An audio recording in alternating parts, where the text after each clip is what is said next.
भाई जी ये आ गया है मेन ब्रिज जो मणिपुर को मिजोरम से जो है वो कनेक्ट करता है।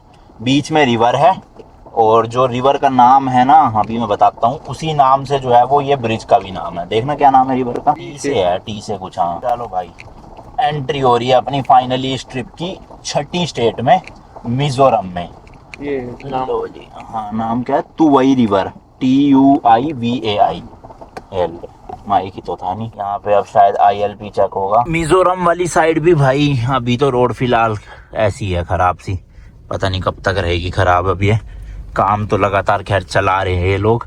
और यार कुछ ILP वगैरह चेक ही नहीं हुआ वहाँ पे। वो तो बना हुआ था एक बैरिकेड टाइप का, तो शायद से ना बंद तो जाएगा यहाँ पर, वो भी मैं श्योर हूँ नहीं भाई, क्योंकि चेक ही नहीं किया इन्होंने, तो फिर बनता भी मेरे ख्याल मुश्किल ही होगा। तो इसलिए ऑनलाइन ही अप्लाई करके आना। हम तो भाई रिस्क उठा के आ गए थे कि ऑनलाइन नहीं मिला तो ऑफलाइन बन जाएगा, बट यहाँ तो कुछ दिख ही नहीं रहा। खैर इन्होंने चेक भी नहीं किया देखा जाए तो ILP नहीं भी होता तब भी एंट्री हो जाती। भाई क्या है ये रास्ता, अरे भैया ओए मिट्टी मिट्टी है तो सारी, नीचे कीचड़ वाली। वहां से एग्जिट होते ही भाई नेटवर्क भी देखो फुल आ गए, और वो भी 5G भाई साहब, 5 के 5 डंडे ओए होए। तो चलो भाई सेफली हमने मणिपुर को जो है वो एग्जिट कर दिया है। इम्फाल में तो वैसे भी कोई दिक्कत नहीं थी, और इन एरिया में भी हमें एज अ टूरिस्ट कोई दिक्कत नहीं आई, आराम से हम एग्जिट कर चुके हैं। अब मिजोरम तो दिक्कत वैसे भी नहीं है भाई, सेफ ही है तो। बट ये है कि है सुनसान सा सारा, मतलब कोई होटल रेस्टोरेंट पता नहीं मिलेगा या नहीं मिलेगा, और मिलेगा भी तो कितनी आगे मिलेगा कह नहीं सकते। ये अच्छा है जल्दी टाइम आज, मतलब सुबह शुरू हो गए थे ना हम गाड़ी चलाना, तो 3 बजे अभी सिर्फ दोपहर के, और अंधेरा होने में ऑलमोस्ट 3 घंटे तो और है। तो अगर हम लगातार 3 घंटे भी चला ले तो शायद होटल मिल जाएगा। खाने का तो अभी कुछ नहीं पता भाई, बस ब्रेकफास्ट करके निकले थे, उतना ही है बस पेट में, और उससे ज्यादा नहीं है। ये हमारी महिंद्रा की बिग डैडी है, और ये सामने बिग ग्रैंडफादर जा रहे हैं महिंद्रा की। तो रोड की तैयारी चल रही है यहाँ पे, मतलब हो सकता है 1-1.5 साल में अच्छे से पूरी रोड बन जाए यहाँ की। जी खाओ खान करके के गांव या छोटा सा शहर आया है।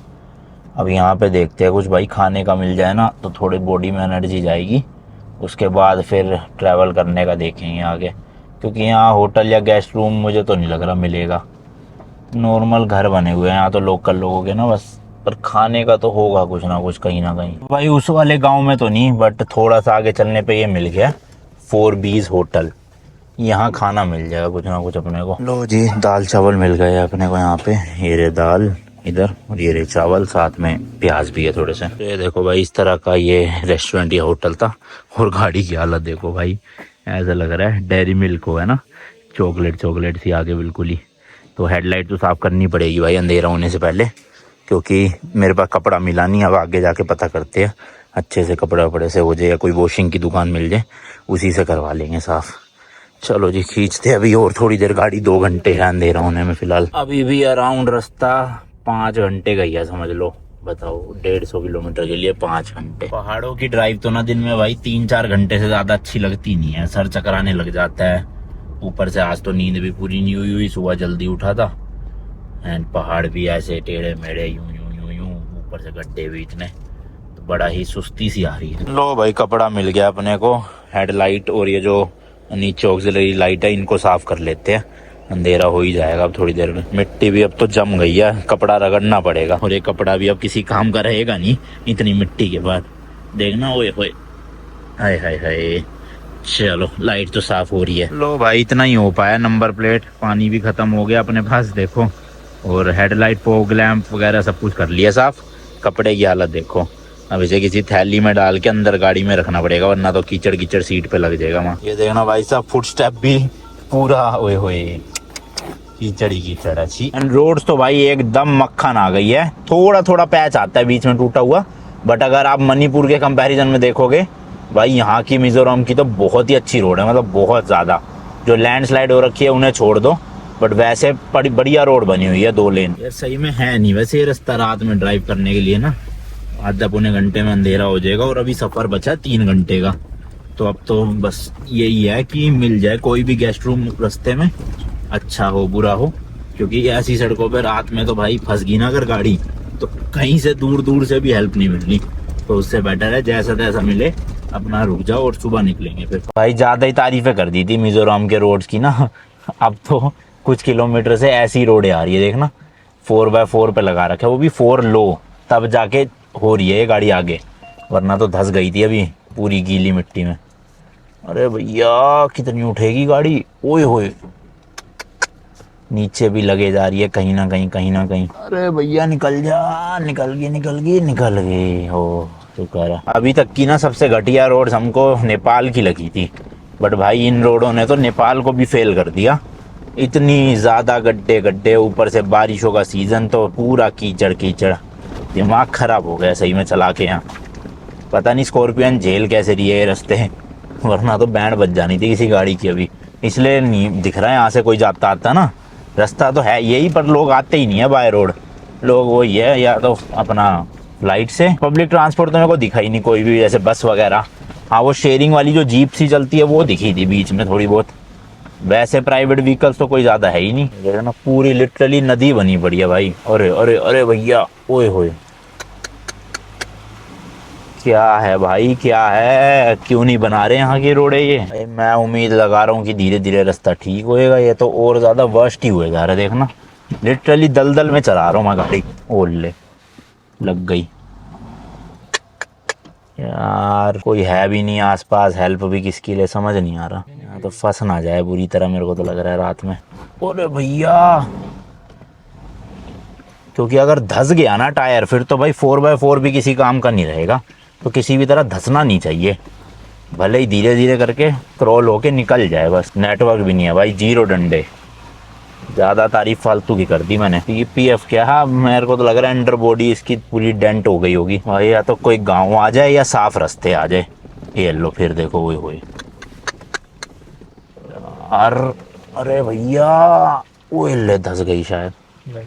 निकल जा निकल जा निकल जा निकल जा, मत अटकियो मत अटकियो मत अटकियो, निकल गई निकल गई, very good big daddy of SUV. सही में कहीं गलत रास्ता तो नहीं ले लिया हमने, मतलब ऐसे रास्ते तो कैसे हो सकते हैं, या फिर वही है ये बारिश और लैंडस्लाइड की वजह से हो गया ऐसा ना। हाँ ये भी हो सकता है कि मेन रास्ता कोई बंद बंद पड़ा हो लैंडस्लाइड की वजह से, क्योंकि हम तो भाई गूगल मैप फॉलो करते आ रहे हैं। बस भगवान का नाम लेके 10-15 मिनट की रोशनी बची अब तो, उसके बाद वैसे ही अंधेरा हो जाएगा। अब तो भाई वापस भी नहीं जा सकते यहाँ से, अब तो आगे ही चलना पड़ेगा। यहाँ तो गाड़ी साइड लगा के यहीं गाड़ी में सोना पड़ेगा, क्योंकि वापस भाई लगभग हम 25 से 30 किलोमीटर ऐसी रास्ते पे आ चुके हैं। अब 30 किलोमीटर उल्टा जाना तो हो सकता है बहुत बड़ी बेवकूफ़ी हो जाए। अरे सही तो है रोड, अब लग रहा है बनी हुई है, भगवान निकलवा दो यहाँ से बस। भाई जिसके अंदर भी ऑफ रोडिंग का बहुत बड़ा कीड़ा है ना, वो एक बार मणिपुर से मिजोरम वाले रास्ते आ जाओ, इसमें आपका सारा कीड़ा एक बार में शांत हो जाएगा 2-4-5 घंटे में ही। पर लेकर आना एसयूवी और 4x4 ही, छोटी गाड़ी नहीं निकल सकती यहाँ से। स्कॉर्पियो इतनी जगह भिड़े जा रही है नीचे, छोटी गाड़ी तो धस के यहीं रह जाएगी। और आना भी ओल रही है देखा, आना भी 2-3 लोग मिनिमम, क्योंकि अकेले आए तो यहाँ फंस गए, फिर भाई हेल्प मिलना ना के बराबर वो है। बड़ी देर बाद ये जेसीबी और जनरेटर है शायद से ये देखने को मिला है, पर ये इसमें भी कोई बैठा ही नहीं हुआ। पर ये है कि अगर जेसीबी है तो मतलब काम वाम तो चलता ही है यहाँ पे, हम है तो सही ट्रैक पे शायद से। ओ भाई अब देखिए देखो कितनी सारी गाड़ियाँ, ये सब कंस्ट्रक्शन वाले ही है भाई साहब। सही में अब तो अंधेरा होता जा रहा है ना धीरे धीरे, डर भी लग रहा है कि सुनसान है, एक तो आसपास कोई दिख नहीं रहा, और बस मेन है गाड़ी फंसनी नहीं चाहिए और बंद नहीं होनी चाहिए। चलती रहेगी तो मैं तो चलाता रहूँगा भाई, भले ही 4-5 घंटे चलाना पड़े, धीरे धीरे निकाल दूंगा, रुकेंगे तो नहीं यहाँ पे।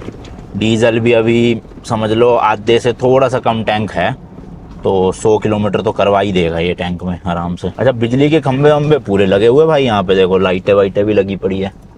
किसी का तो टी एस्टेट है ये लेफ्ट में ना, तो शायद आने वाला हो अब कोई ना कोई गांव, क्योंकि अगर खेती बाड़ी है तो इसका मतलब गांव भी होगा आसपास।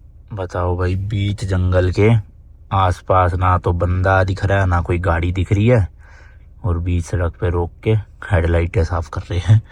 अभी भी फिलहाल देखोगे भाई 82 किलोमीटर का सफ़र बचा हुआ है यार, 2 घंटे 27 मिनट, और ये सारा ही रास्ता ऐसा ही है। ये देखो आगे तो और ज़्यादा ख़राब लग रहा है मुझे, देखना कैसे सांप की तरह है, टेढ़े मेढ़े भाई। नीचे वाली हेडलाइट इतनी गंदी हो गई है, हेडलाइट भी और जो वो है ना फोग अपना ऑक्सिलरी लैंप की, कुछ दिख ही नहीं रहा है। तो मैंने ऊपर छत वाली लाइट जला रखी है, अभी के लिए जलाई है खाली की, बस ये साफ कर दे।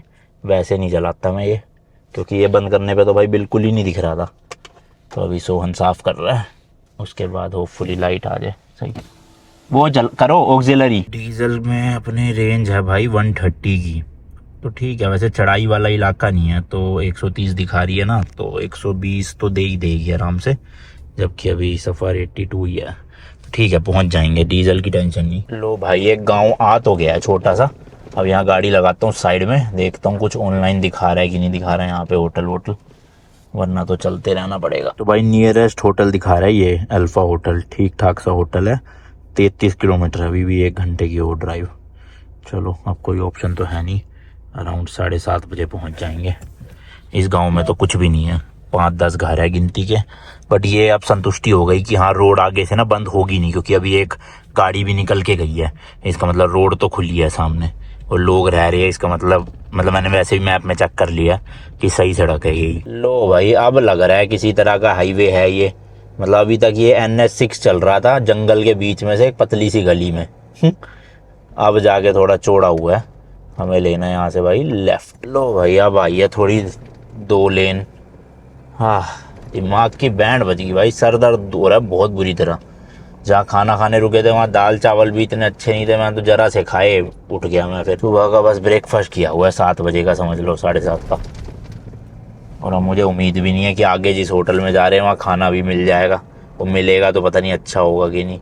मैगी पड़ी है भाई, मैगी बना लेंगे हम तो, अगर नहीं मिला कुछ तो। बस बेड चाहिए किसी भी तरह, कमर की बैंड बज गई है, सर भी दर्द हो रहा है बुरी तरह से। ओए होए होए होए, मतलब कितनी परफेक्ट जगह है लुटेरों के लिए। सोचो, अगर किसी ने लूटना हो किसी को, आसपास कोई हेल्प भी ना मिले बंदे को, क्या लूटेंगे भी किसे भाई, कुछ जा ही नहीं रहा यहाँ कोई। हम ही बेवकूफ़ों की तरह जा रहे हैं गाड़ी से, और तो कोई गाड़ी दिख नहीं रही मुझे। तो ये वेंगथार करके कोई गांव आया है, ठीक ही है, मतलब गांव कह लो, छोटा सा शहर कह लो। यहाँ पे होटल है जो मैंने देखा था, बस 700 मीटर रह गया है। सही है यार, वैसे बसावट तो है यहाँ पे, घर वर भी काफ़ी है। एक पीछे दुकान भी खुली हुई थी, तो मोस्ट प्रोबेबली अपने होटल में ही शायद खाना भी मिल ही जाएगा फिर तो ये है जी वो होटल, अल्फा होटल। देखो लाइट वाइट जल रही है, सही सा लग रहा है। लेकिन उससे पहले मैंने एक बेकरी देखी है सामने, बेकरी से कुछ ले लेते हैं। कम से कम होटल में कुछ नहीं मिला तो इस मीठे से तो पेट भरेगा। कुछ भी नहीं था भाई, ऑलमोस्ट खत्म हो गया था सब कुछ। तो भाई ये चिप्स कुरकुरे और फ्रूटी वगैरह ले ली इन केस कुछ नहीं मिला अगर खाने को। लो जी लो, ये मिल गया रूम। अच्छा रूम है, 1500 रुपये का विदेशी, और विदाउट AC लेता सेम रूम 1000 रुपये का। फ्रिज व्रिज दे रखा है, वो देखो टीवी है, अलमीरा है। बेड बस एक ही मिला है डबल वाला, सिंगल थे नहीं इनके पास। इधर अच्छी खासी बालकनी है, बाकी पंखा लग रहा है, केटल दे रखी है, और ये वॉशरूम। 1500 रुपये के हिसाब से तो बहुत बढ़िया है। अब जरा मैगी बना लेते हैं भाई अपने वो जो गैस स्टोव है छोटा सा उसमें, क्योंकि इनके पास रेस्टोरेंट तो सब बंद हो गया। भाई ख़त्म करते हैं इस वाले ब्लॉग को। अभी भी 1.5 घंटा या 2 घंटे की ड्राइव और बची है म्यांमार बॉर्डर तक की, वो कल ही करेंगे भाई। आज तो बस मरने वाली हालत है समझ लो, बस खाते ही बेड मिलेगा अपना, सो जाएंगे। तो चलो जी, मिलते हैं नेक्स्ट वीडियो में। Till then goodbye and as always तीखे रास्तों पे नहीं पड़ना फीका।